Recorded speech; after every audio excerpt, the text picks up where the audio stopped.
The Indiana Fever. Kelsey, Money Mitch, put him in a ditch. Lexie Hold taking over.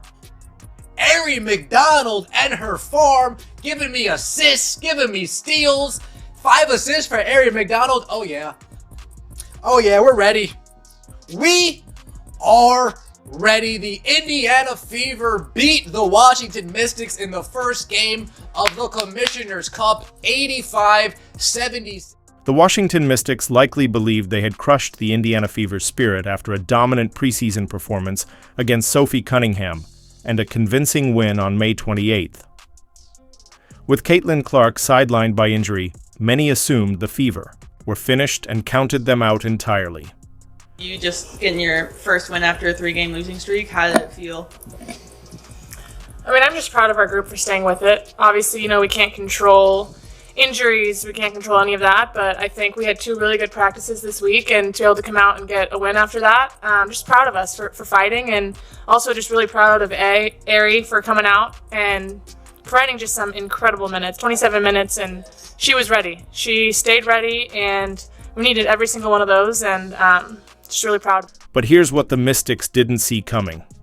Sometimes when you knock a team down, they don't stay there. They rise, tougher and more determined than ever.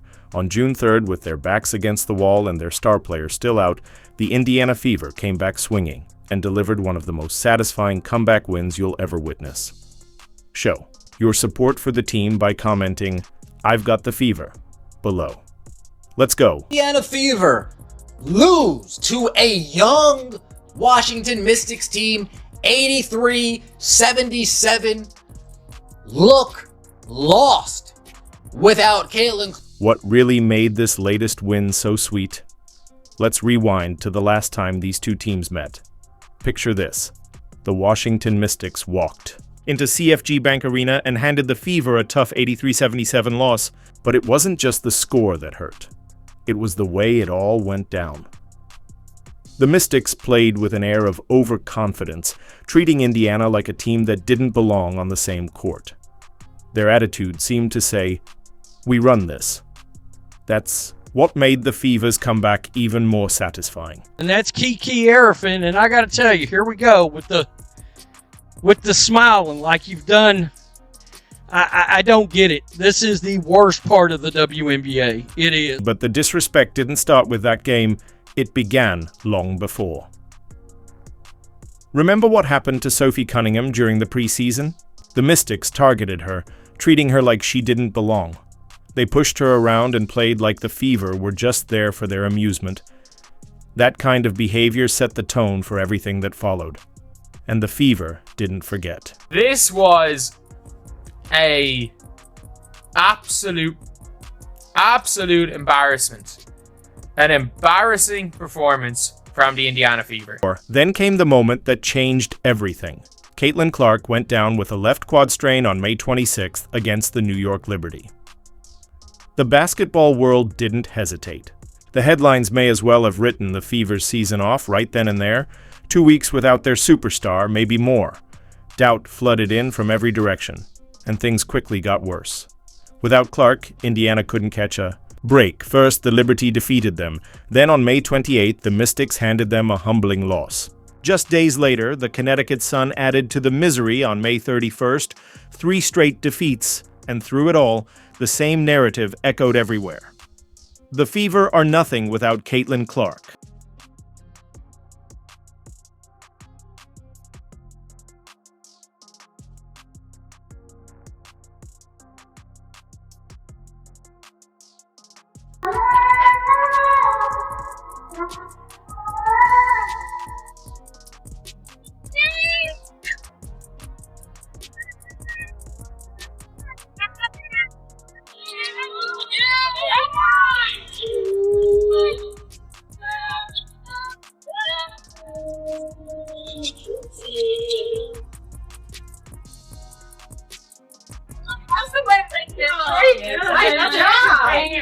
The Mystics probably had June 3rd, circled as another easy win, and why wouldn't they? Indiana looked like they were falling apart.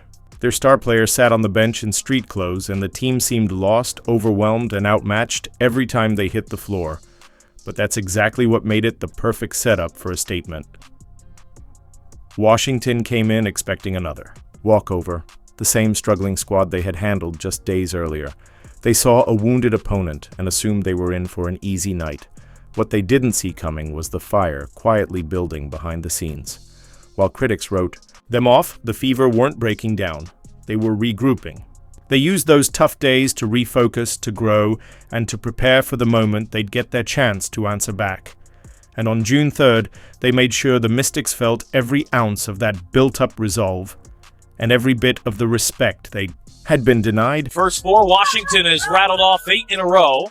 Indiana's missed 5 straight shots. Mitchell catch and shoot and ends it with a 3. Great screen on the baseline by Bonner. She's point guard of the future for them.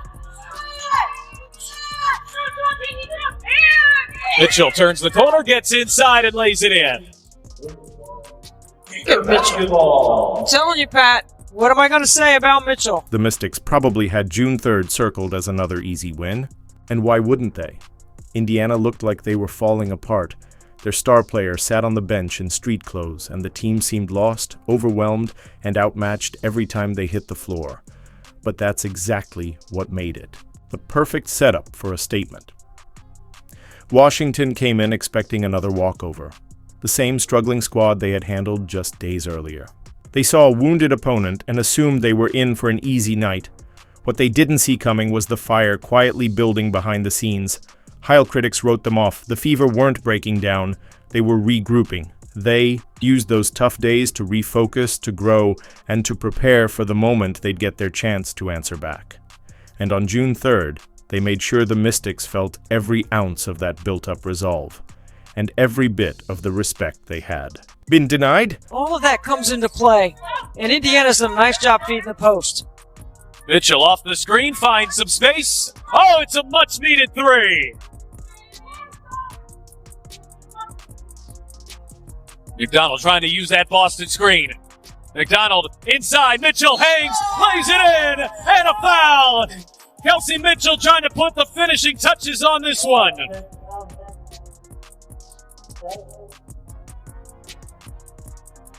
Kelsey. Mitchell knew exactly what this game meant. She had been on the court when the Mystics handed the Fever that painful loss just days earlier. She saw the way Washington treated her team like they didn't belong. The pressure on this night was immense. With Caitlin Clark out, many expected the Fever to crumble. But Mitchell understood one thing clearly. If Indiana was going to change the narrative, it had to start with her. From the opening moments, the energy was different. The Fever needed a leader, someone to step up and take control. Mitchell looked around, took a breath, and made the decision. This was her moment. She had played professional basketball for years, but this game carried a different weight. It wasn't about stats, it wasn't about the spotlight. It was about pride, about standing up for a team that had been counted out and disrespected. The Mystics knew she'd be the focal point with Clark sidelined. Their defense was designed to shut her down. But Mitchell wasn't rattled. She studied their schemes, adjusted on the fly, and found ways to break through, not just with skill, but with heart. This wasn't just about basketball anymore. It was about sending a message. Also something that Kelsey Mitchell did late in that game, she got hit by McDonald with a pass. She moved without the ball. And Kelsey's the kind of player you can give her the ball and let her cook, clear out, but also it's going to make her tough to guard when she is able to be active without the ball in her hands. So that was a good sign, I think, for the Fever's offense and some of that motion offense that Stephanie White is trying. Mitchell set the tone early, attacking the basket with confidence and urgency. When Washington sent double teams her way, she didn't panic. She kept her composure, moved the ball smartly, and found open teammates.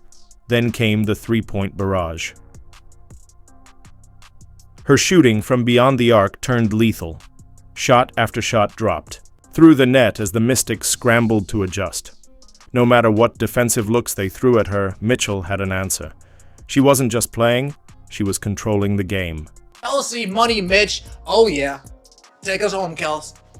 Take us home. 24 points, 3 assists, 2 rebounds.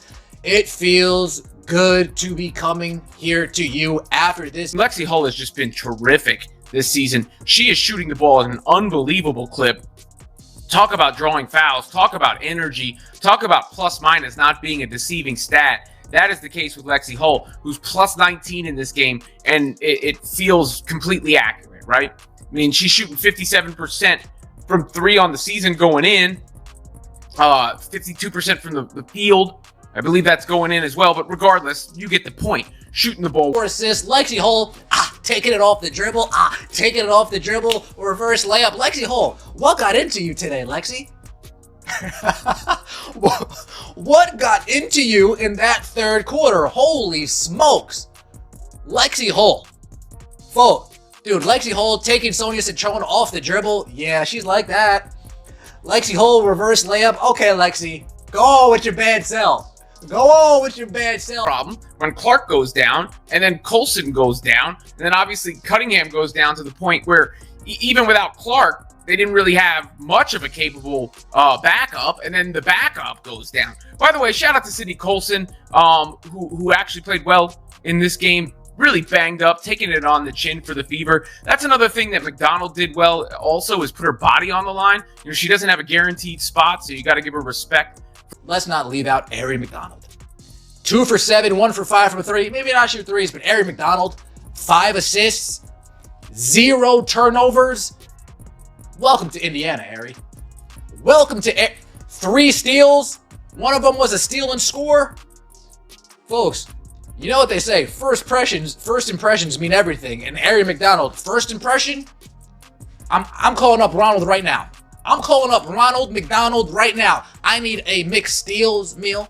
I need a Mick Assist meal. I need a Mick Hustle meal. Ari McDonald, it feels good having a point guard that can dribble and not turn it over and get flustered when they see pressure. It feels good.